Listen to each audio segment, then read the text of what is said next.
Բարև ձեզ, հարգելի հեռուստադիտողներ, հետևորդներ, 168 ժամի YouTube-յան էջում ուրախնդրի հերթական թողարկումն է, հյուրընկալել եմ Երևանի Պետական Համալսարանի Եվրոպական ուսումնասիրությունների կենտրոնի ղեկավար, քաղաքագիտության թեկնածու դոցենտ Վլադիմիր Մարտիրոսյանին։ Ողջույն, պարոն Մարտիրոսյան, շնորհակալ եմ հրավերն ընդունելու համար եւ հերթական անգամ հանդիպելու։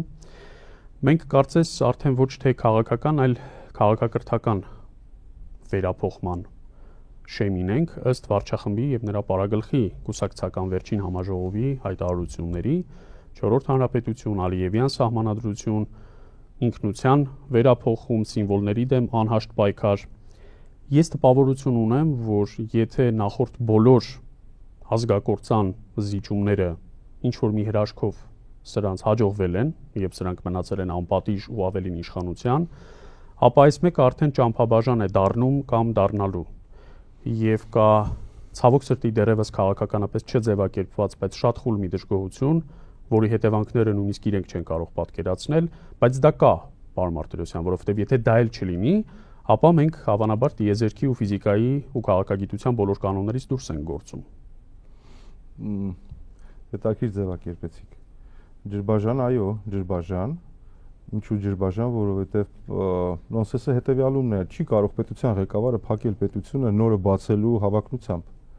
Դա ենթադրում է մեկ այլ հանգամանք, որ այդ պետությունը անպայմանորեն ձախողվել է նրա կառավարմամբ եւ եթե նորը պետք է բացվի, ապա նա այլևս գույություն չպետք է ունենա այնտեղ։ Սա գոնե թե տրամաբանական, քաղաքագիտական, պատմական կանոն է, հա։ Խնդիր համար երկրորդ, եթե մենք խոսում ենք նոր հանրապետության, 4-րդ հանրապետության մասին, բոլորը պետք է կոնկրետ հարցի պատասխանեն։ Արդյոք նա, որ այնպիսի նարատիվներ է մշակում եւ հանրության մեջ մտցնում, որ պետք է փակվի այս հանրապետությունը, պետք է բացատրի թե ինչու, ինչքանով չի սպասարկում այս հանրապետության սահմանադրաիրավական, քաղաքական, պատմական, ամբողջ գլոբալ պատկերացումը եւ գաղափարական հենքը 4-րդին եւ որոնք է լինելու դրանց տարբերությունները։ Դավիթ, գիտեք, մենք շատ հաճախ քննարկում ենք այն նարատիվները հենց այն որակական չափանիշներով, որոնք որ թելադրվում են իշխանության կողմից։ Ստիպված ենք դա անում։ Բայց երևի թե ամենաճիշտ տարբերակը ուղիղ խոսելն է, թե ինչ է թաքնված այդ ամենի հետևում։ Իսկ այդ ամենի հետևում թաքնված է մի ահռելի կոնցեպտ, ահռելի քաղաքական կուրս, որը որ կոչվում է հայկականության, քաղաքական հայկականության, ազգային հայկականության, պատմական հայկականության իսպար զրոյացում։ Դա արդյոք հայ հասարակության եւ հանրության պահանջն է։ Բացարձակապես ոչ, որովհետեւ այդպիսի պահանջ եւ այդպիսի քաղաքական պահանջարկի հնարավորություն հայ հասարակությունը որևէ կերպ չի արտահայտել եւ նրան մտքով նույնիսկ չի անցել։ Ավելին, նա այդպիսի հիմքեր չունի, ոչ հոգեբանական, ոչ դաստիարակչական, ոչ մշակութային, ոչ էլ պատմական։ Սա մի նոր երևույթ է, որը որ նոնսենսի պես իջեցվել է հայ հասարակության գլխին, որպես փրկության հնարավորություն։ Մինչդեռ այդ փրկության հնարավորությունը ընդհանրապես ձևակերպում է։ Հայաստանի 3-րդ հանրապետության սահմանադրաիրավական կարգին համապատասխան ոչ թե ազնվության կամ լեգիտիմության կամ լեգալության, այլ հենց այդ կարգին համապատասխան է ընտրված Նիկոլ Փաշինյանը։ Եվ նրանից քաղաքական պահանջարկը ոչ թե եղել է փակել 3-րդ հանրապետությունը եւ ստեղծել 4-րդ հանրապետություն, նրան լեգիտիմությամբ եւ լեգալությամբ շնորհել են ոչ թե դրա համար, այլ ընդհանրապես այն խոստումների եւ այն քաղաքական ծրագրերի համար, որոնք որ նա նախընտրական շրջանում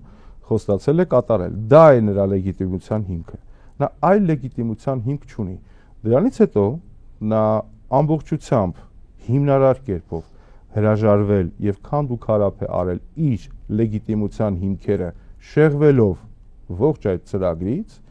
եւ եթե մինչեւ վերջին ժամանակահատվածը ասում էին այո աշխարհակաղակական իրավիճակ է փոխվել, դա եւս այլևս չաշխատող նարատիվ է։ Եվ եթե ուշադիր լինեք, կտեսնեք, որ Փաշինյանը վերջին գոնե թե մի շաբաթվա ընթացքում հղում անում է նրան, որ ինքը ընտրվել է խաղաղություն բերելու նպատակով։ Մինչդեռ նրա բերած խաղաղության որակը, տիպը, կերպը հենց այդ խաղաղության նախաստորագրումից հետո ամբողջությամբ արժեզրկվել եւ դեվալվացվել է։ Հիմա ստացվում է ինչ, պարոն Մարտիրոսյան։ Դուք իրավացիորեն նշեցիք, որ ցավոք սրտի օրակարգ թելադրող առաջնային գործոնը ուզենք թե ոչ նա է, դերևս։ եւ ինքը իրենով ձևավորում է 26-ին ընթառաջ քաղաքական օրակարգ առհասարակ։ Իհարկե, ընդդիմադիր դերակատարների բացարձակ մեծամասնությունը ենթադրաբար այլ թեմաներից կխոսեին։ Օրինակ Արցախ վերադարձի իրավունքի հնարավորությունից, ոչ թե Արցախի վերադարձի, ինչպես սրանք սիրում են մեկ տարի տարբերությամբ մանիպուլացնել։ Բայց ցավոք սրտի ընդդիմության մեծագույն մասը անհրաժեշտաբար, անխուսափելիորեն մտնում է մի պատումի մեջ, որը Փաշինյանն է ստեղծել, որը ինքնին փակ շրջանակ է, եւ այդ պատումի մեջ մտնելով դու արդեն ցավոք սրտի որոշակիորեն պարտվում ես։ Երրորդ VS 4-րդ հանրապետությունների կռիվը ինքնին արդեն պարտություն է, որովհետեւ նախ դու արձանագրում ես, որ այդ օրակարգը գոյություն ունի։ Բայց ցավոք սրտի վարչախումբը տիրապետում է անսահմանափակ եւ ընդդիմության հետ անհամեմատելի ռեսուրսների, որ այդ օրակարգը պարտադրի ժողովրդին։ Եվ նույնիսկ նրանք, ովքեր չեն մտնում այդ օրակարգի մեջ, նրանց շրջանում էլ սկսում է տպավորություն ձևավորել, թե իրական օրակարգը դա է։ Ու ես էլ ճիշտն ասած մի քիչ անհարմար եմ զգում, որ ընդդիմությունը այս օրակարգի մեջ մտնելով ինքը սկսում է արդարացողի դերում հայտնվել, թե ինչու մենք պիտի իրականում պահպանենք եւ զարգացնենք երրորդ հանրապետությունը։ Շատ ճիշտ նկատառում եք անում, շատ ճիշտ։ Բավականին տևական ժամանակ է ես նայում եմ, թե ինչպես է իջել 4-րդ հանրապետություն նարատիվը եւ բավական երկար ժամանակ է հետեւում եմ հենց ձեր ասածը, թե ինչպես են մեկնաբանում, որ դա սխալ է կամ այդպիսի բան չի կարելի անել եւ այլն եւ այլն։ Իսկ դրա փոխարեն ոչ մեկ չի ասում կամ առայժմ մինչև հիմա գոնե թե չի ասել, որ ինքը երրորդ հանրապետության պահապանն է եւ անելու է ամեն ինչ երրորդ հանրապետության սահմանադրական իրավական կառավարման մոդելները պահելու համար եւ դրանով հավաքի իր ընտրազանգվածը։ Այսինքն, տեսեք, ուրիշ մի հանգամանք եւս կա, որովհետեւ որ ընդդիմությունը կարողանա թելադրել օրակարգ, դա իշխանության փլուզում է այլևս։ Հա, գոնե թե քաղաքագիտության տեսանկյունից։ Սրբազան շարժումը վկա, հենց այդպես էլ տեղի ունեցավ։ Եթե դա տևական, եթե դա երկարաձգվում է, դա ենթադրում է հետեւյալը, այլևս իշխանություն չկա։ Եվ իշխանության ոչ իրավասահմանադրական ֆունկցիոնալությունը իր վրա է վերցրել ընդդիմությունը եւ շատ կարճ ժամանակահատված է մնացել իշխանություն դառնալու համար։ Հիշեք, իշխանությունն է միշտ օրակարգ թելադրում, քանի դեռ նա թելադրում է, նա իշխանություն է։ Միշտ թելադրում է նա, ով որ այդ պահին իշխանություն է։ Եթե օրակարգը սկսում է երկար ժամանակ թելադրել իշխանությունը, դա ընդդիմությունը դա խոսում է նրա մասին, որ նա այլևս գնում է դեպի իշխանության եւ դրա շանսերը շատ մեծ են։ Սա մեկ։ Երկրորդը, որքանով են ճիշտ պաշտպանվում եւ որքանով են սխալ պաշտպանվում, այստեղ այո, կա խնդիր։ Այստեղ կա համարձակության խնդիր։ Խորին համոզմամբ այստեղ կա քաղաքական գրագիտության խնդիր։ Այստեղ կա քաղաքականությամբ քաղաքական օրենքներով, կարգով եւ ձևով զբաղվելու խնդիր, այստեղ կա հանդգնության խնդիր եւ այստեղ կա ընտրողներին, սեփական ընտրազանգվածին ճիշտ սպասարկելու անունակության խնդիր։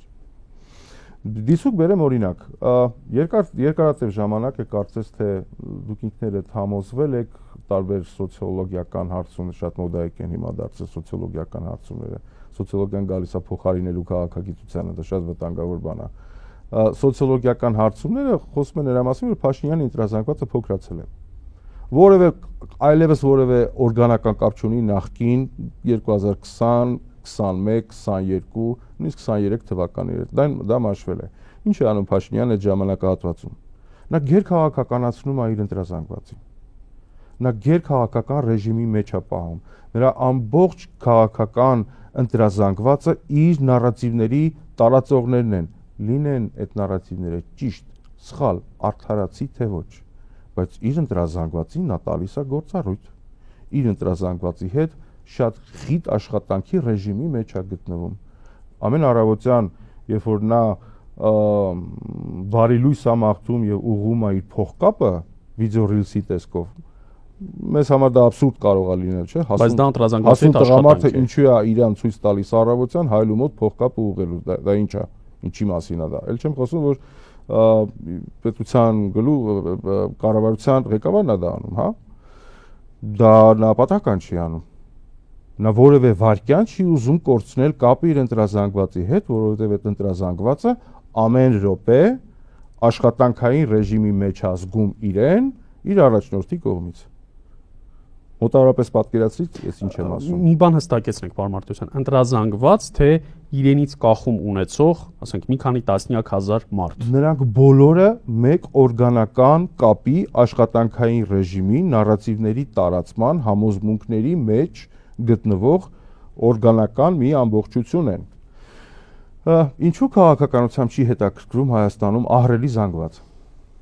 Դա ահռելի զանգված է, չէ՞։ Դա ահռելի ընտրազանգված է։ Դա 80+ ընտրազանգված է համարյա դարձել։ Այլևս այդքան է դարձել։ Ինչու՞, որովհետև նրանց քաղաքական ձգտումների, սպասումների,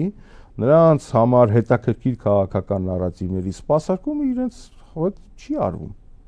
Կամ այն ռեժիմով չի արվում, կամ շատ ժամանակակից խիտ ձևակերպումներով եւ քաղաքական գործիքներով չի արվում։ Նրանք չունեն գործառույթ։ Եվ այստեղ մենք գալիս ենք հանգում ենք մեր խնդրի, ինչու է օրակարգը նրա շատ ավելի լսելի, ինչը որ կարելի է մտածել, որ դա չի կարող նորմալ օրակարգ լինել, դա չի կարող ընդունելի օրակարգ լինել, բայց այդ օրակարգը շատ ավելի լսելի է դառնում, շատ ավելի ծավալուն է դառնում, որովհետև այդ օրակարգի լոբինգով զբաղվում են բարձր պրոֆեսիոնալիզմով։ Դրա տարածմամբ абսուրդ, ճիշտ թե սխալ, բայց տարածմամբ եւ կիրառում են ժամանակակից ինֆորմացիոն հասարակության հետ շփվելու, այդ ինֆորմացիոն հասարակությանը համոզելու, սեփական նարատիվների ծիրուն պահելու գործիքակազմերը շատ էֆեկտիվ ձևով։ Այստեղից է որ ամեն առավոտյան Փաշինյանը երբ որ զարթնում է, ինքը ինչ որ մի էական չի թե ինչ, բայց տեսանելի պետքա դառնա իր այդ ընտրազանգվածի համար, ցույց տալով որ ամեն ինչ կարգին է, ամեն ինչ նորմալ է, գնում ենք առաջ։ Ես ձեր խոսքի ընթացքում պատահական չէ որ հիշեցրի Սրբազան պայքարի մասին, որովհետև վերջին հնգամյակում հավանաբար ՀՓՇ-ի ձախողումից եւ արտահերտ ընտրությունների ապօրինի նշանակումից հետո Սրբազան պայքարի առնվազն առաջին 2 շաբաթը այն միակ դրվագն էր, երբ օրակարգը ամբողջությամբ թելադրում էր դիմությունը եւ իշխանությունը արձագանքողի դերում էր։ Ես շատ կուզեի հիմա 26-ին ընթരാճ տեսնել նույնը, բայց ցավոք սրտի տեսնում եմ ճիշտ հակառակը, պարոն Մարտիրոսյան։ Նախ եւ առաջ տեսնում եմ ընդդիմության ներսում, խոսքը ընդհանուր առմամբ ամբողջ ընդդիմության մասին է, կարևոր չէ խորհրդարանում կամ դրանից դուրս, մեթոդաբանական խզում, այսինքն վեճ Նիկոլին հեռացնելու մեթոդաբանության մասին։ Տեսնում եմ տրամագծորեն տարբեր սոցիոլոգիաներ, երբ ուղղակի զարմանալի է, որ մարդիկ Փաշինյանի հեռացման կամ մնալու շանսի մասին խոսում են լրիվ տարբեր իրականություններից։ Փաշինյանը երբեք սոցիոլոգիական հարցումներին հղում չի անում։ Երբևէ իր տոկոսի մասին նա չի խոսում եւ հավանաբար նաեւ այդպես է հաղթում իր բոլոր քաղաքական հակառակորդներին, մրցակիցներին ընդդիմությանը։ Ընդդիմության շատ դերակատարներ սկսում են տոկոսներ հաշվել, հետո մեխանիկական գումարում հանում անել։ Եվ Փաշինյանը ակտիվորեն սկսել է նաեւ նախընտրական կաշառքների տարբեր ձևերով բաժանման գործընթացը, սկսած կենսաթոշակների հետ վճարից մինչև անհույս վարկառուների այդ վարկերի մարման մասին խոստումներ։ Եվ ցավոք սրտի ես դարձյալ չեմ տեսնում ընդդիմության բացարձակ մեծամասնության կողմից քաղաքական այն ձևակերպումը, որը պիտի տրվի սոցիալական խուլ դժգոհությանը։ Տեսնում եմ ընդդիմության մի մասի մոտ ազգային ազատագրական պայքարի տրամադրվածություն, որը ի բնե ապաքաղաքական է, եւ կամ տեսնում եմ հակառակ ծայրահեղությունը, կամավորական շարժման տպավորություն, այսինքն քաղաքացիական նախաձեռնությունների չափա հակառակը չքաղաքականանալու, չկուսակցականանալու, բոլոր կուսակցություններից առհասարակ հեռու մնալու, սա քաղաքական գործընթացների վերջաբանն է նշանակում։ Ես շատ հաճախ երևի թե չափից մի քիչ ավելի շատ խոսում եմ քաղաքականության քաղաքականացման մասին։ Ես գիտեմ թե դա ինչի համար եմ անում։ Ես հավատում եմ քաղաքականության գործիքներին։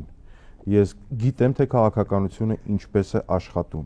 Ես գիտեմ որ քաղաքականության համար առաջին թշնամին իրենով ապաքաղաքական մեթոդներով զբաղվելն է։ Ես դրան տիրապետում եմ, ես գլուխ չգովալու համար չեմ ասում, ես տեսնում եմ, երբ որ ինչ-որ մի բան չի աշխատում, ես տեսնում եմ, որ դրա մեջ, եթե դրա մեջ կան քաղաքական ամբիցիաներ, իսկ քաղաքական գործիքների կիրառումը քիչը բնական է, որ պետք է լինի այնպես, ինչպես որ մինչև հիմա լինում է, գոնե թե, հա։ Ձեր խոսքի մեջ բավականին մեծ է շեշտադրումը ընդդիմությանը ուղղված, այո, ընդդիմությունը ունի խորը խնդիրներ, այո, ընդդիմության մեծագույն խնդիրներից մեկը նա է, որ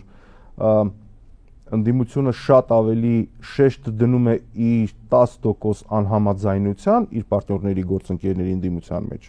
10% անհամաձայնության մեծացման վրա, քան այն 80 եւ 90% ինկոգնիտո համաձայնեցված երևույթների։ Դիվանագիտության մեջ կա այսպիսի մի սկզբունք, հա,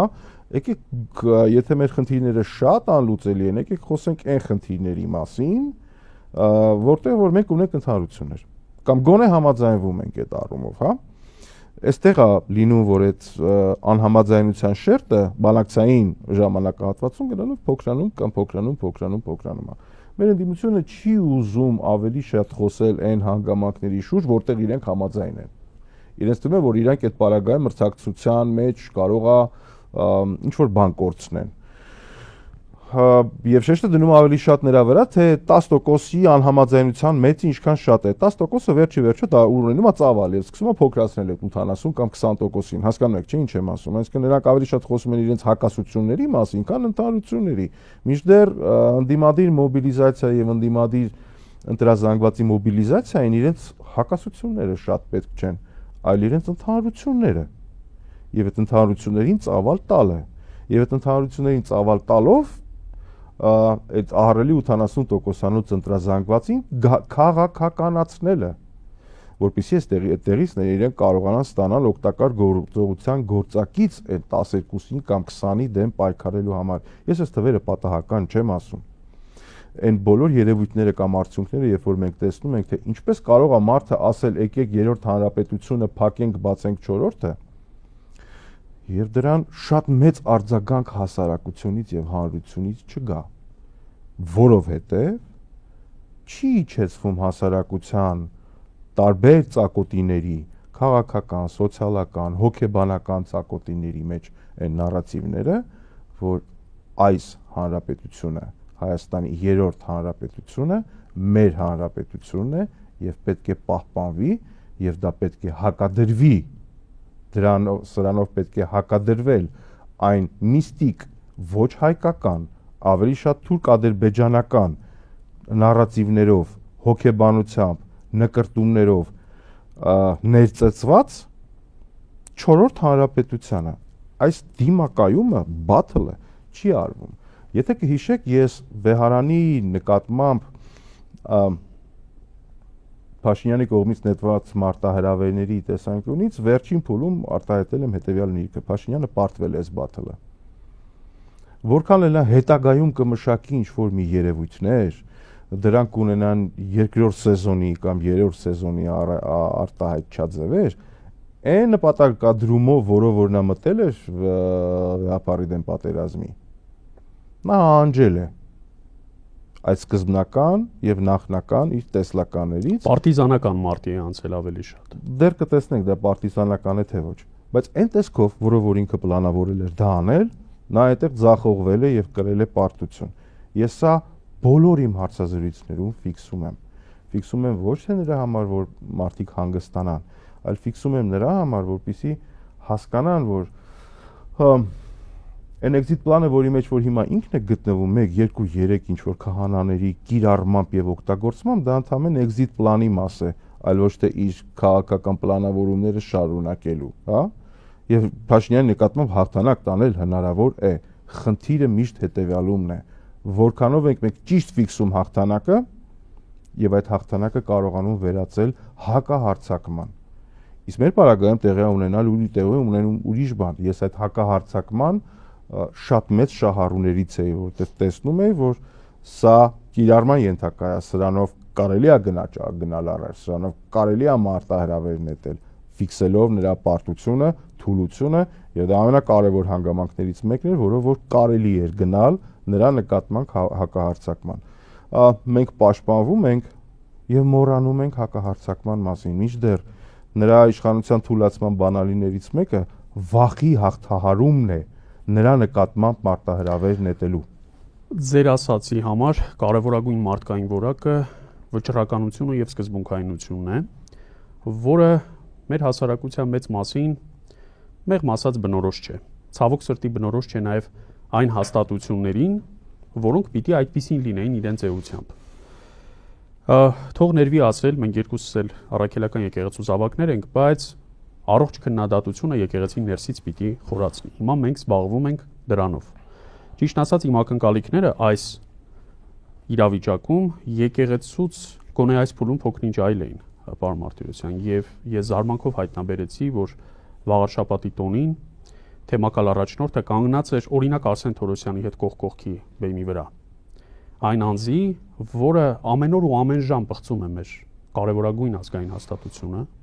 որոնք բոլորը անարգում են մեր եկեղեցին եւ քրիստոնեությունը առհասարակ։ Նույնիսկ կան կադրեր, որ թեմակալ առաջնորդը Մայրաթորի բակում զրույցի է բռնվում ազգային ժողովի նախագահ կոչվող Արարածի հետ։ Իհարկե հետո պարզաբանող հայտարարություն տարածվեց, բայց դա ցավոք սրտի քիչ է։ Եվ մարդիկ, որոնք տասնյակ հազարներով պատրաստ են որպես վերջին բաստիոն պահելու Մայրաթորը, ես իմ մասին եմ պատմում հիմա, այս կադրերից ես ճարահատվում եմ, որովհետև ես ուզում եմ տեսնել այս մարտում շատ սկզբունքային, շատ վճռական եւ աննահանջ ղեկավարների, հոգեվոր առաջնորդների, բայց առհասարակ նաեւ քաղաքական գործիչների, մեր եկեղեցին այսօր այդպիսին է։ Եվ ցավոք սրտի ոչ միայն դա չեմ տեսնում, երբեմն շատ պարզ է, որ մարդուն դժվար է գնալ որոշակի փոխզիջման ինքը իր հետ։ Բոլորը չէ, որ կարող են սկզբունքորեն կտրել բոլոր կապերը եւ կամ հրաժարվել շատերի հետ առօրյա վիճակից, ինչպես օրինակ մենք, դուք, ես եւ շատերս։ Բայց հենց դա է մեզ պետք, որովհետեւ այդ կես ճշմարտությունները իրար կողք համադրելով, բոլորի հետ լավ լինելով, մենք երբեք չենք կարող նիկոլիզմը հաղթահարել։ Կարող ենք եւ հաղթահարելու ենք։ Խնդիրը դրանում չէ, խնդիրը հավաքականության մեջ է, ես ձեր վերապահումը շատ լավ հասկանում եմ։ Այո, հասկանում եմ, որ մեր ընկալումները շատ ավելի սուր են, շատ ավելի արագ լուծումներ են պահանջում, շատ ավելի ռադիկալ լուծումներ են պահանջում, որովհետև նախ մարտահրավերներն են ռադիկալ եւ մարտահրավերներն են օրհասական մեր նկատմամբ եւ դա թող չթվա քաղաքական քարոզչություն բացարձակ քաղաքական քարոզչության մասին չէ խոսքը, մենք գտնում ենք մի իրավիճակի մեջ, երբ որ մեր պետությունը փորձում են փակել եւ բացել անհայտ մեկ այլ երևույթ։ Եվ դրա համար պետության ղեկավարը փակում է քաղաքական ազգ ունենալու նարատիվը եւ բացում է սպառողական հասարակության ախորժակը անընդհատ բավարարելու նարատիվը։ Շատ լավ։ Մենք սպառողական հասարակություն, գիցուկ ես եւ դուք, սպառողական հասարակության մաս այնքանով ենք, որքանով ենք, բայց մենք նաեւ քաղաքական ազգի ներկայացուցիչներ ենք մեր տեսքով, բնույթով եւ բովանդակությամբ, գոնե թե ներքին արժեքային համակարգով։ Եվ երբ որ այս կռիվը տալիս ենք, շատ լավ հասկանում ենք, որ հայ հասարակությունը բացառապես սպառողական հասարակություն լինելով երկարատև կյանքի իրավունք ունենալ չի կարողանալու։ Եվ նրա ինքնապահպանման միակ տարբերակը այս ռեգիոնում, այս մարտահրավերների մեջ, այս աշխարհակաղակական դիրքում բացառապես քաղաքական ազգի նարատիվներով առաջ գնալու տարբերակի մեջ է։ Մեծ հաշվով մեր մեծագույն կռիվը Փաշինյանի հետ այս երկու հզոր գաղափարական տարբերությունների մեջ են։ Քաղաքական ազգ լինելու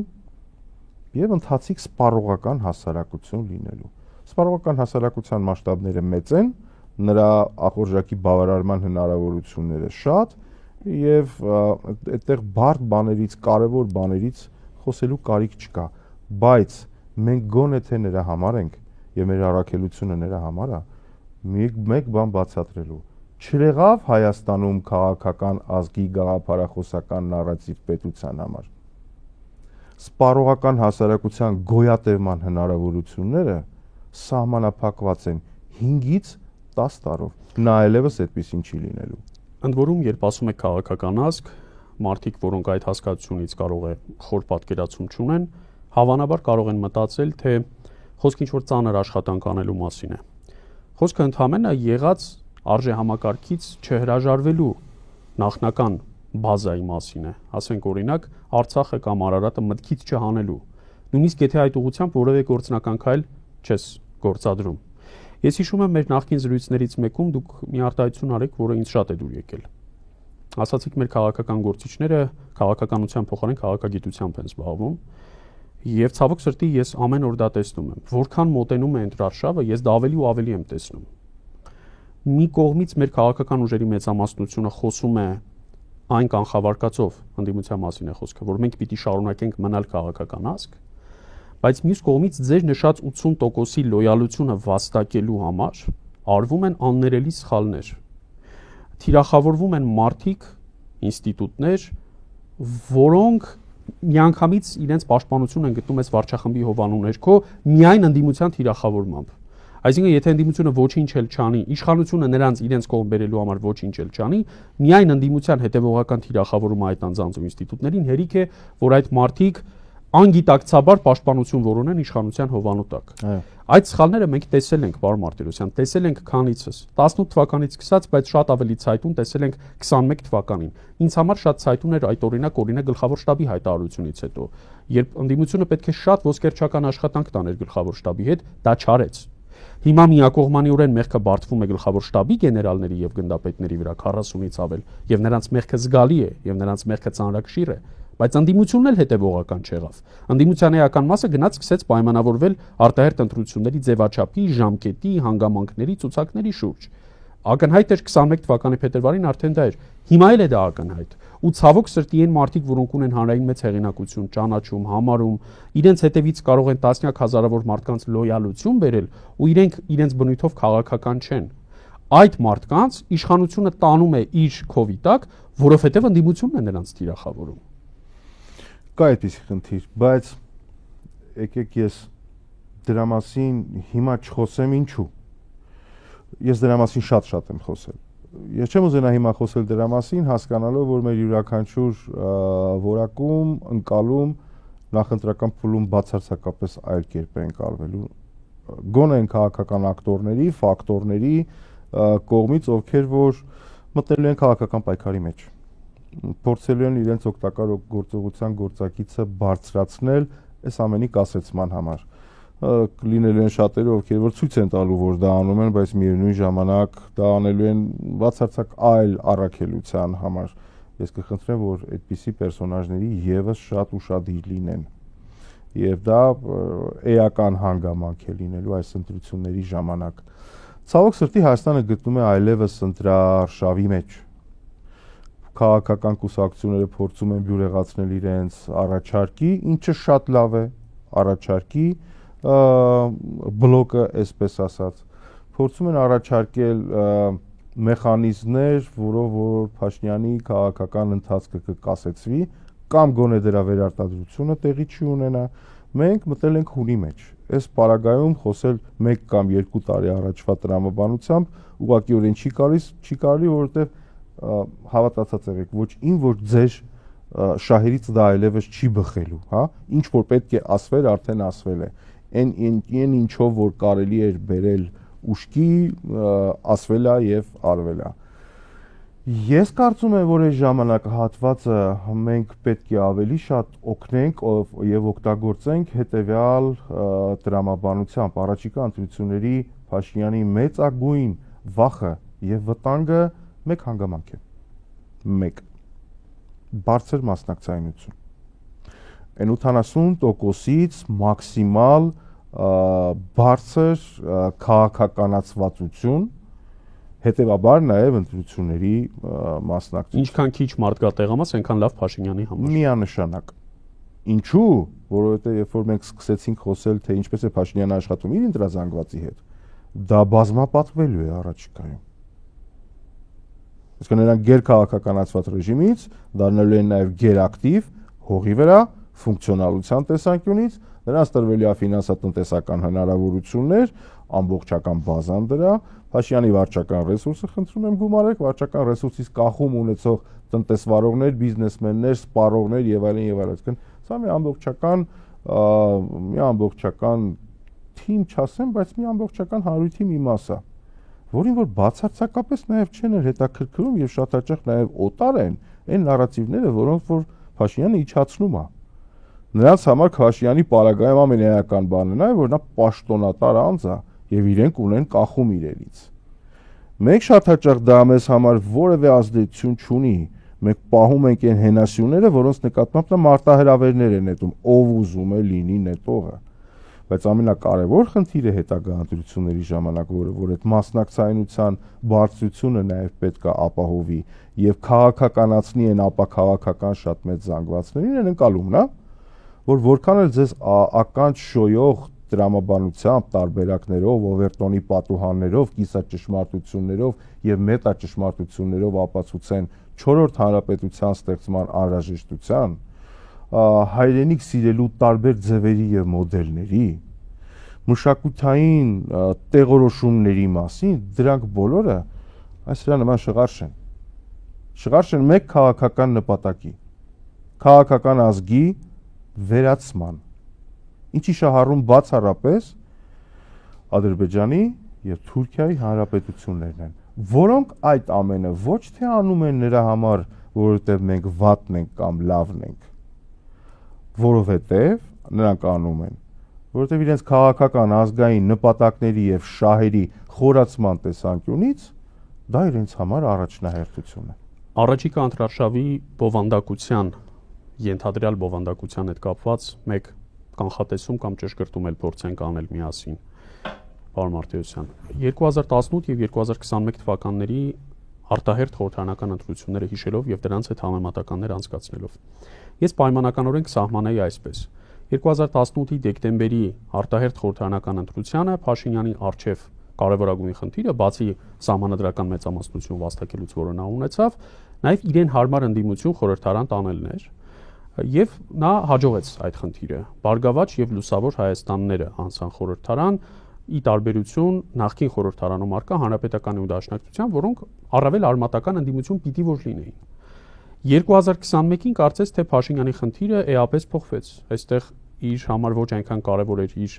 ընդդիմություն անցկացնել չանցկացնելու, որքան սեփական իշխանությանը մնալու, այդ իշխանությունը բյուրեղացնելու, ամրապնդելու հարցը, եւ դա էլ հաջողեց։ Մենք կարծում ենք, որ ընդդիմափոխությամբ խորհրդարանում միջավայր մթնոլորտ կփոխվի, բայց ցավոք սրտի դա չեղավ։ Սկզբնական փուլում շատ կարճ ժամանակ եղավ, հետո արդեն Հայաստան եւ Պատիվ ունեմ խմբակցությունները որպես կանոն արդեն չէին արդարացնում այն հանրային ակնկալիքները, որ ձևավորված էին նրանցից։ 26 թվականին ես ենթադրում եմ, որ Փաշինյանը բոլորովին այլ խնդիր լուծելու նպատակով է գնում ընտրությունների։ Բնականաբար առաջնային խնդիրը շարունակում է մնալ իշխանություն պահպանելը, վերարտադրությունը, բայց եկեք փորձենք հասկանալ, թե ինչ ենթախնդիրներ է նա լուծելու այստեղ, արդյոք դրա համար կարևոր է լինելու խորհրդարանում հնարավոր ընդդիմափոխությունը, որի մասին իր արբանյակները ոչ անձամբ ինքը շարունակաբար խոսում են ազգային ժողովում ընդդիմության փոփոխման անհրաժեշտությունից, եվրոպամետների, արևմտամետների այնտեղ հայտնվելուց են խոսում, եւ մեծ հաշվով որն է լինելու այս 2026-ի ընտրարշավի տարբերությունը հաշվի առնելով, որ ակնհայտ է դուք էլ քիչ առաջ վկայաբերեցիք որոշ դեպքեր, որ սա ոչ ստանդարտ քաղաքական գործիքակազմ է լինելու, ասենք օրինակ 2003-ի խորհրդարանական կամ 2007-ի խորհրդարանական ընտրությունների դրամաբանությունը այստեղ չի կարող գործել, էլի։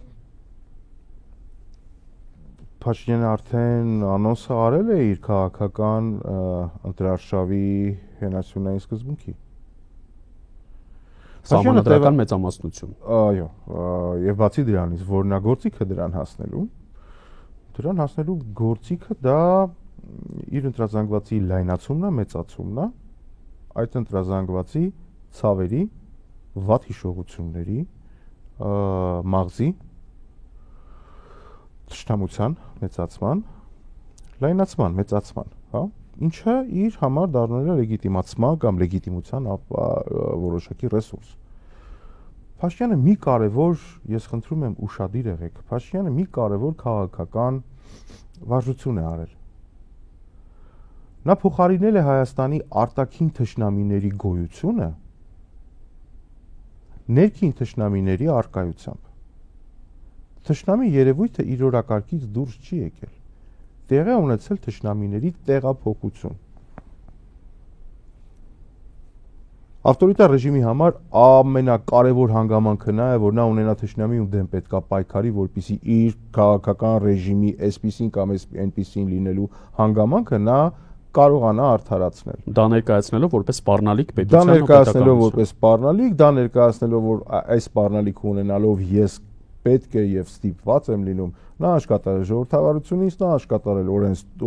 օրինականությունից, նա չկատարել հազար ու մի բանից, հա, որովհետեւ սա։ Այս սասասան հիմա փոխարինվել է հետեւյալ գործիքով։ Հայաստանը այլևս արտաքին թշնամի չունի, մենք գնում ենք խաղաղության եւ այդ խաղաղության համար առաջին թշնամիները ներսում են։ Ուստի այդ խաղաղության պահպանման համար, ինչ որ անհայտ խաղաղության, ապրիորի խաղաղության համար իրեն անհրաժեշտ թշնամին այլևս գտնված է Հայաստանի ներսում։ Սա պատմաքաղաքական առումով ժամանակագրային առումով Փաշինյանը ոնց սկիզբ ունեցել, տենց էլ ավարտ ունենալու եւ նրանք դա մենք բոլորս ենք տեսնելու, ես դրանում կասկած ուղղակիորեն չունեմ։ Ուղղակի մենք հենց գտնում ենք այդ process-ի թեժ ժամանակահատվածում, հա, երբ որ մենք հնարավորություն կունենանք մեկնաբանելու քաղաքական, գիտական, հասարակական, բարոյական տեսանկյունից նրա կողմից կիրառված գործիքները, ես այդ գործիքներից մեկն եմ ասում, հա, ընդհանրապես մենք ունենալու ենք արդյունքում որպես եզրակացություն մի պետության ղեկավար, ով որ շատ հեշտությամբ իր սեփական իշխանությունը պահելու համար որոշեց, որ արտաքին թշնամիներին պետք է դարձնել բարեկամ, իսկ իր ազգի ներկայացուցիչներին, որոնք որ թույլ չեն տալիս, որպեսզի ինքը շարունակի սպասարկել օտար շահերը, նրանց դարձնելու է թշնամի։ Եվ դրանով կարող փորձի հավաքագրել իր լեգիտիմության, բնականաբար նաև վերարտադրության որոշակի ռեսուրսը։ Սա պատմաքաղաքական առումով Հայաստանի համար լինելու է ուղղակի նոնսենս եւ մի օրինակ լինելու եւ նաև ապագա պատմաբանների, հոգեբանների, սոցիոլոգների եւ քաղաքագետների համար թե ինչպիսին չպետք է լինի առաջնորդը, ում համար գերակայությունները բացառապես սեփական իշխանության վերարտադրությունն է լինելու։ Իսկ այն որ նա իր սեփական իշխանության վերարտադրության համար ոչ նայելու է ժողովրդավարությանը, ոչ նայելու է օրենքին, ոչ նայելու է սահմանադրականությանը, ոչ հետևելու է դեմոկրատական մրցակցության սկզբունքներին, ոչ մի բանին։ Ինչու՞, որովհետև այդ ստավկաներն են աստիճանի, խաղադրույքները իր համար են աստիճանի բարձր են, որ նա երկու աթոռի վրա նստելու հնարավորություն ունի։ Մի աթոռը գտնվելու է բանտում, մյուս աթոռը գտնվելու է կառավարության իր աշխատասենյակում։ Եվ նա գործում է այս երկու աթոռների միջև ընտրություն կատարելու եւ ընտրության հնարավորությունների միջակայքում։ Սա պետք է հասկանան բոլոր այն քաղաքական գործիչները, քաղաքական կուսակցությունները, շարժումները, ովքեր որ փորձելու են Փաշինյանից ստանալ իշխանություն կամ փորձելու են վերցնել իշխանություն։ Իսկ իշխանությունը դա ուղղակիորեն փոխանցման ենթակա երևույթ չէ։ Ինչու, որովհետև այդ իշխանության լինելիության վրա Փաշինյանը all-in է արել, հա, եթե մենք խոսենք խաղակարտերի վաբանկ է գնում։ Վաբանկ է գնացել։ Եվ այդ բաբանկի ամենացայտուն ցուցիչներից մեկը նա է, որ այլևս նա իր յուրաքանչյուր միտք, յուրաքանչյուր քաղաքական նարատիվ համաձայնեցնում է ուղղակիորեն, նույնականացնում է, ասոցացնում է, լիճ բառ ասեմ, այն քաղաքական նարատիվներից, որոնք որ բխում են ոչ թե Հայաստանի ազգային, պետական եւ քաղաքական ազգ լինելու եւ գոյատևման շարունակության հնարավորություն ունենալու տեսանկյունից, այլ չեն վախենում ես այդ բառից եւ դրա հիմնավորումները շատ երկար կարող եմ տալ, դրա ժամանակը մենք հիմա չունենք։ Այլ իր միտքը ձևակերպում է բացառապես թուրք-ադրբեջանական շահերի, նարատիվների եւ երկարատև պլանավորումների շահերից եւ տեսանկյունից։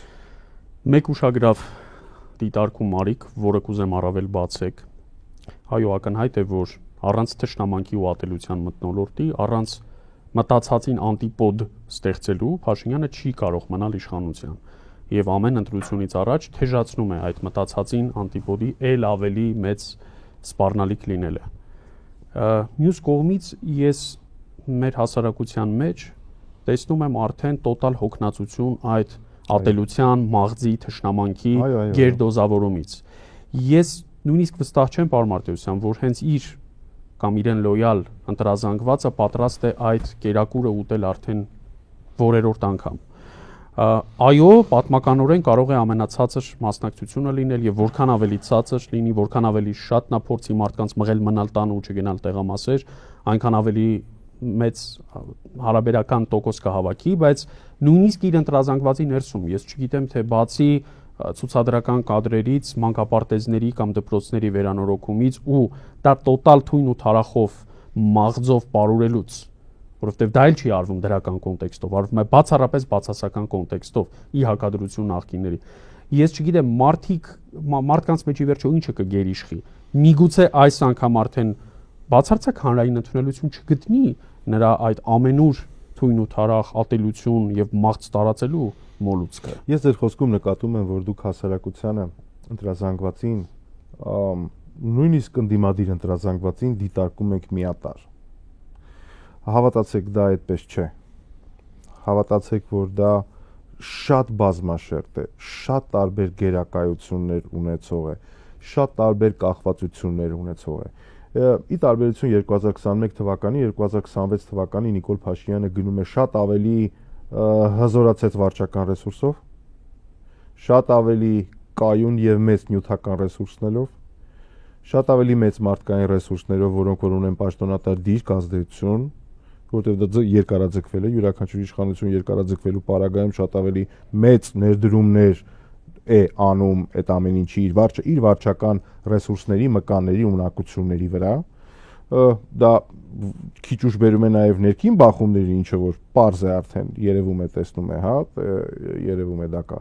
Բայց այդ ամեն ինչը Փաշինյանի պարագայում, ավտորիտար լիդերի պարագայում սկսվում եւ սահմանափակվում է իր կամքով։ Մի դիտարկեք հասարակությանը միատար, հասարակությունը բազմաշերտ է, հասարակությունը ընտրությունների ժամանակ էլ է ցույց տալու, որ ինքը բազմաշերտ է։ Ես շատ համաձայն եմ այդ բազմաշերտությանը, բայց այդ բազմաշերտությունը եւ հասարակության Փաշինյանի կողմից կառավարելի պահելու հանգամանքը ունի մեկ թշնամի։ Ես երկրորդ անգամ եմ ուզում խոսել դրա մասին, դա բարձր մասնակցայնությունն է։ Դա քաղաքական մոտիվացիաներով ընտրության գնալն է։ Դա հակաիշխանական մոտիվացիաներով ընտրության գնալն է։ Այս իշխանությունների համար առաջին մղձավանջը լինելու է բարձր մասնակցայնությունը, իսկ ընդդիմության համար առաջին օգնակալը լինելու է բարձր մասնակցայնությունը։ Ինչ է դա ենթադրում, որ եթե այնուամենայնիվ մենք չենք կարողանում եւ այնուամենայնիվ չեն էլ կարողանալու միաբևեռ տարբերակով գնալ, սև ու սպիտակի տարբերակով գնալ, հա, որովհետեւ դա բարդ բան է, չեն կարողանում, երևում է որ չեն կարողանում, դա ենթադրում է հետեւյալը, որ այդ բազմաշերտության հետ եւս պետք է աշխատել բազմաշերտ հասարակության հետ, իր ձգտումներով, պատկերացումներով եւ այլն։ Աստված տվել մեզ չի խնայել առաջիկա ընտրությունների ժամանակահատվածում բազմաթիվ կուսակցությունների, շարժումների եւ այլնի բազմաշերտությունը եւս։ Ես շատ կուզենամ, որպեսզի իրենք շատ խիտ կերպով, շատ խտացված կերպով, շատ քաղաքականացված կերպով, Դավիթ ջան, ես նորից եմ կրկնում, ոչ թե քաղաքական տեսքով, այլ քաղաքականացված տեսքով աշխատեն իրենց ընտրազանգվածների հետ։ Իրենց ընտրազանգվածը պետք է տեսնի իրենց լիդերներին, յուրաքանչյուր քաղաքական կուսակցություն պետք է ունենա պարտադիր իր վարչապետի թեկնածուն, այդ վարչապետի թեկնածուն քիչ թե շատ պետք է ունենա իր կադրային բազան, որ բացի իրենից նաև այլ մարդկանց ցույց տա, սրանք մեխանիզմներ են եւ մեթոդներ են, որոնցով հնարավոր է քիչ թե շատ աշխատել հանրության հետ։ Եվ ամենակարևոր հանգամանքը պետք է շատ լավ աշխատանք տարվի այն ընտրազանգվածների հետ, որոնք որ դադարել են վերջին շրջանում ընտրության գնալ, հուսահատեն, իրենց քաղաքական որոշիչ դերը դրել են մի կողմ,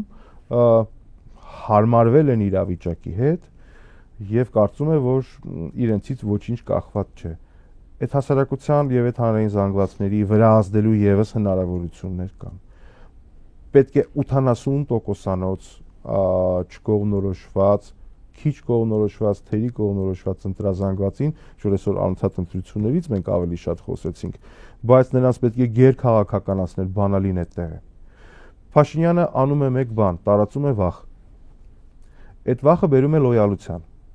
Լոյալությունը բերում է ապաքաղաքականացման։ Ապաքաղաքականացումը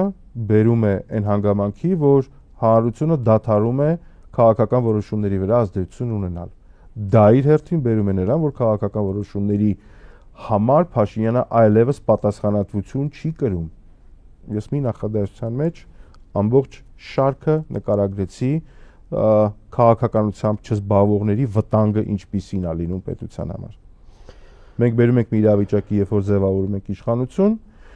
այդ իշխանությունը ձևավորվում է շատ փոքր լեգիտիմության եւ կասկածելի լեգալության ռեսուրսով, բնականաբար հետո հաշվետու չի լինում, բայց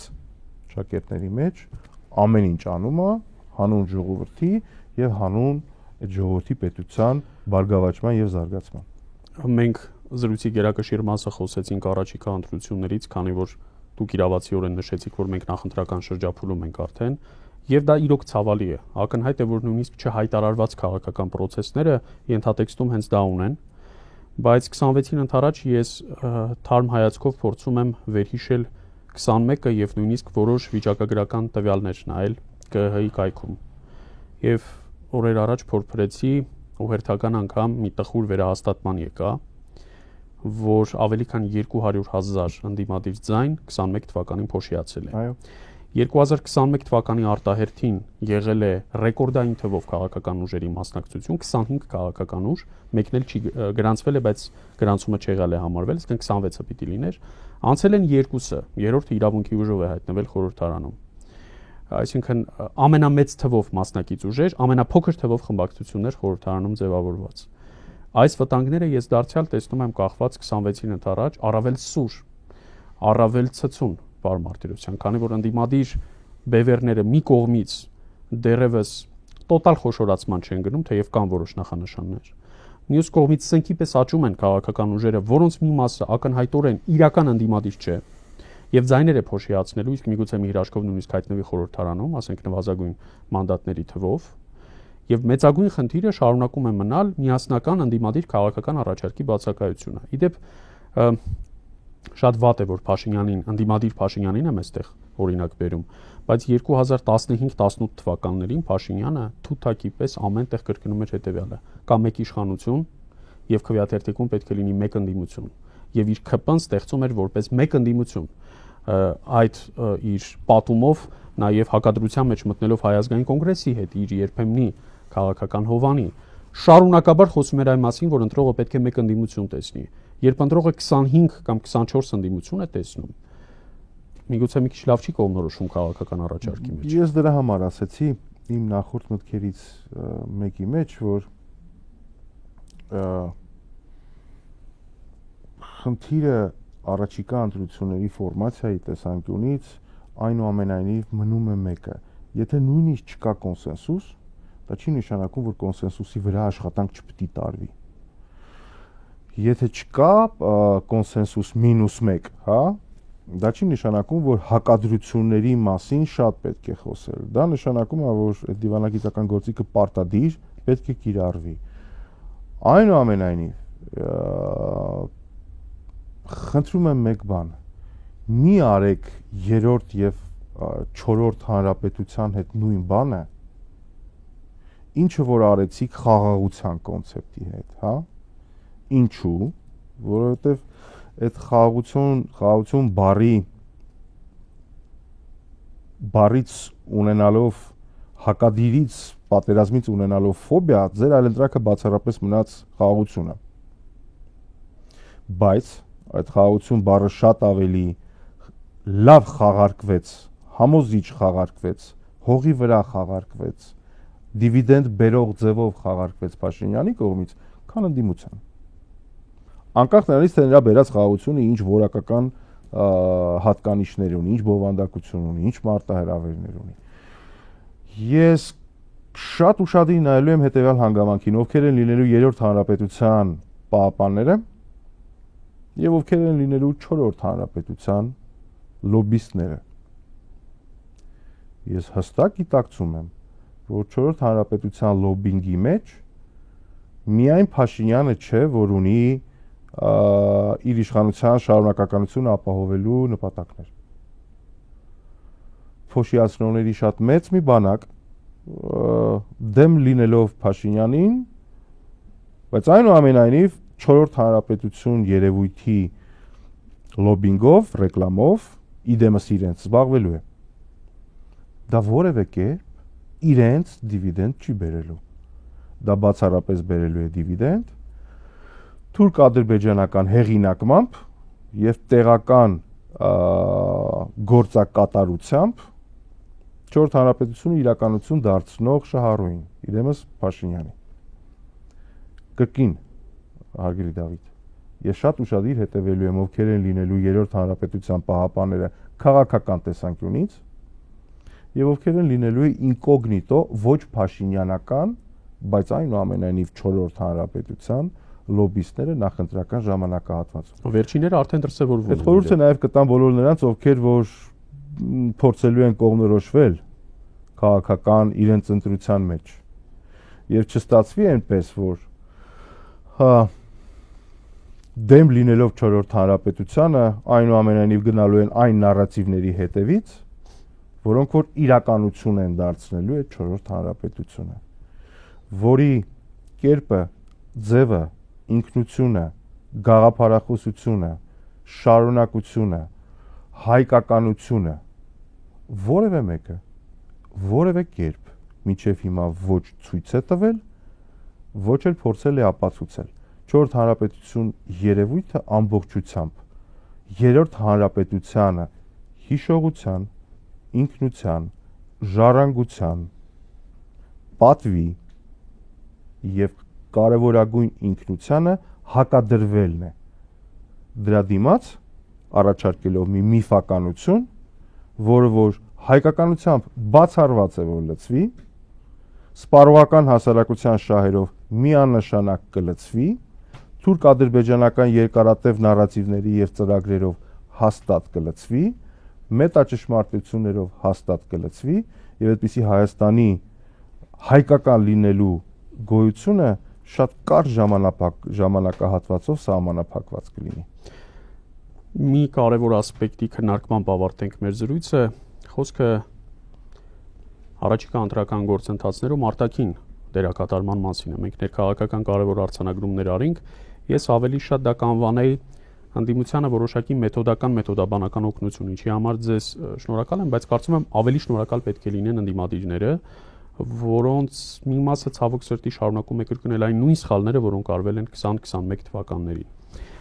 Ես 26-ի ընտրությունը դիտարկում եմ ազգային ուժերի կամ ընդդիմության կողմից ուղղագիծ պայքար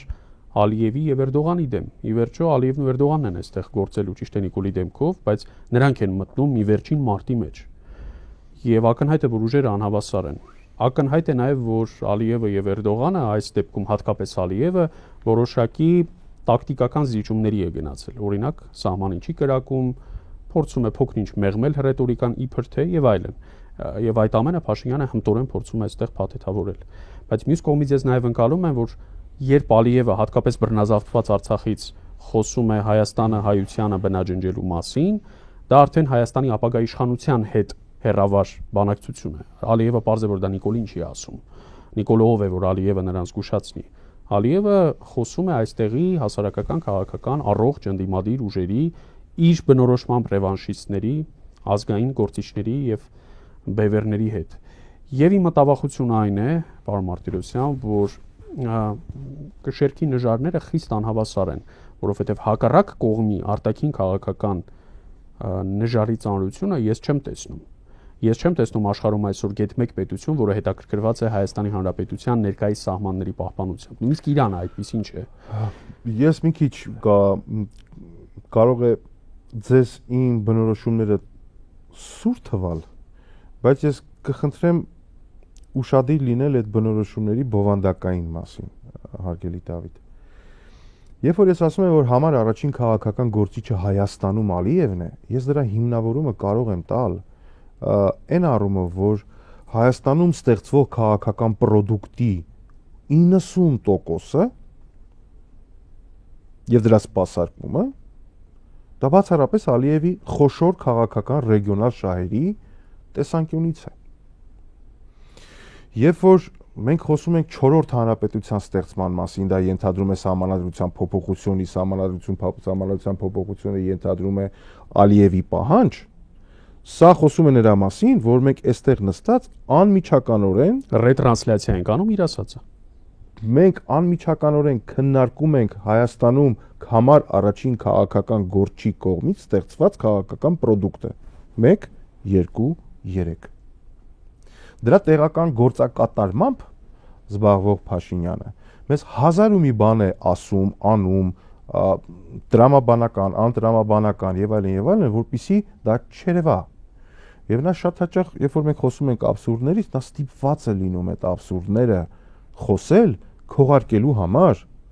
համար առաջին քաղաքական գործոնի պահանջը։ Երբ որ Ալիևը խոսում է նրա մասին, որ սա թրիփա այնքանով որքանով որ է, բայց սա մեր տեսանկյունից, մեր քաղաքական շահերից Զանգեզուրի միջանցք է։ Ես կարող եմ Վաշինգտոնում ասեմ, որ սա թրիփ է, քաղաքականություն է դա։ Շատ շնորհակալ եմ պարոն Թրամփին, նույնիսկ առաջիններից մեկը կլինեմ, ով նրան կառաջարկի Նոբելյան մրցանակի եւ այլն, բայց երբ որ նա տուն է գալիս եւ գտնվում է այլևս իր ռեգիոնալ շահերի տիրույթում, եւ վերջին հանդիպման թուրքալեզու երկրների հանդիպման ժամանակ փաստաթղթի մեր Զանգեզուրի միջանցքը մեծատառով ֆիքսվում է որպես այլևս լեգիտիմ քաղաքական խոսույթ, դա խոսում է նրա մասին, որ նա դրա իրավունքը, հնարավորությունները լիակատար ունի։ Երբ որ մենք խոսում ենք արտաքին ճնշումների կամ արտաքին հովանավորների մասին, խնդրում եմ հասկացեք, Հայաստանը այն աստիճանի քաղաքական կախվածության մեջ է գտնվում Ադրբեջանից եւ անձամբ Ալիևի քաղաքական կամքից, որ Հայաստանի վրա որևէ այլ քաղաքական բևեռ այդպիսի ազդեցություն չունի, ինչպիսին ունի Ալիևը։ Բացատրեմ ինչու։ Այդ ազդեցության հնարավորությունները Ալիևը ինքը իրենով չի ստեղծել։ Այդ ազդեցությունները լիակատար այլ կարող էին լինել, շատ ավելի սահմանափակ, շատ ավելի կոռեկտ, շատ ավելի քաղաքակիրթ եւ շատ ավելի քաղաքական։ Այդ հնարավորությունները Հայաստանի քպայական էլիտան տվել է Ալիևին եւ դրա գինը երկուսն է՝ մնալ քաղաքական իշխանություն Հայաստանում սպասարկելով այն նարատիվները, որոնք որ կարժենան իրենց համար իշխանության մնալու գին, եւ երկրորդ այնուամենայնիվ ամեն ինչ անել, որպեսզի խորը աշխատանք տարվի սպառողական հասարակության հետ նրա նարատիվները բավարարելու, որպեսզի քաղաքական ազգի նարատիվները շատ ավելի լսելի չլինեն, այլ խորտակվեն այս աղմուկի տակ։ Հիմա երբ որ մենք խոսում ենք արտաքին ազդեցությունների մասին, այդ արտաքին ազդեցությունները կարող են լինել այնքանով, որքանով դրանք իրականություն քիչ թե շատ կդառնան տեղում։ Բայց դրանց համար պարարթող է պետք։ Դրանց համար հնարավորություններ են պետք։ Դրանց համար միջավայրեր են պետք, որպեսզի դա լինի, հա? Եվ այդ հնարավորությունները Հայաստանում շատ քիչ են։ Այդ ազգային պետություն ունենալու շահառուների ձայնը շատ բարձր չի։ Կայուն է, կա, սկզբունքային է, բայց շատ բարձր չի։ Եվ իմ խնդիրը, երբ որ ես անընդհատ խոսում եմ դրա մասին, լուծումների գտնելու խնդիրը, այդ ազգային պետության, ազգային քաղաքական ազգ լինելու ներկայացուցիչների խոսելու հնարավորության մասին է, բարձրաձայնության հնարավորությունների մասին է, նրանց խոսքը ծավալի վերածելու մասին է, հասկացնելով, որ այդ սոցիալական կենցաղային հասարակությունը իր գոյությամբ միայնակ գոյատևել չի կարող։ Նա պարտադիր պետք է ունենա կախվածություն քաղաքական ազգից, որտեղ նրա այդպեսին լինելու մեջ նախ եւ առաջ քաղաքական ազգն է հետաքրքրված։ Ուստի, եթե մի քիչ երկար ասեցի, պարզաբանեմ, Հայաստանը ոչ ազգային պետություն ունենալու տարրական շանս չունի, եւ դա գիտականորեն կարելի է ապացուցել։ Այն քաղաքական աղբը, ինֆորմացիոն աղբը, որը որ մենք հիմա լսում ենք ամեն մի իշխանական քարոզչական աղբյուրից, հա, դա ոչ թե խոսում է նրա մասին, որ նրանք դրան հավատում են։ Դա խոսում է նրա մասին, որ նրանք կատարում են հանձնարարություն իշխանության մնալու համար։ Եվ քանի որ վերջին նախադասություններից մեկն եմ ասում, ես չեմ ուզում խոսել արտաքին ազդեցությունների մասին կամ արտաքին օգնությունների մասին։ Մեր խնդիրը դրսում չէ։ Մեր երկրի, մեր պետության խնդիրը ներսում է, ավելին մեր խնդիրը մեր տանն է։ Մեր տանը մենք պետք է լուծենք մեր խնդիրը։ Ով որ մեր տանը լուծեց մեր խնդիրը, այդ տունը այլևս մերը չի լինելու, որտեղ խնդիր լուծողը լինելու է տանտերը այլևս, ով ես լինելու դու։ Ես առումով ես շատ կուզենամ, որ մարդիկ ես վերջին շրջանում շատ ավելի փորձում եմ հանրության հետ խոսել, քան քաղաքական ակտորներին ինչ որ մի բան ասելով, հասկանալով, որ նրանք իրենց օրակարգ ունեն, իսկ մեր օրակարգը մեր հասարակության, մեր հանրության եւ հատկապես քաղաքական ազգի ներկայացուցիչ իրենց համարողներին պետք է ուղղված լինի, պետք չի վախենալ։ Փաշինյանը այս պետության ամենամեծ արհավիրքներից մեկը կդառնա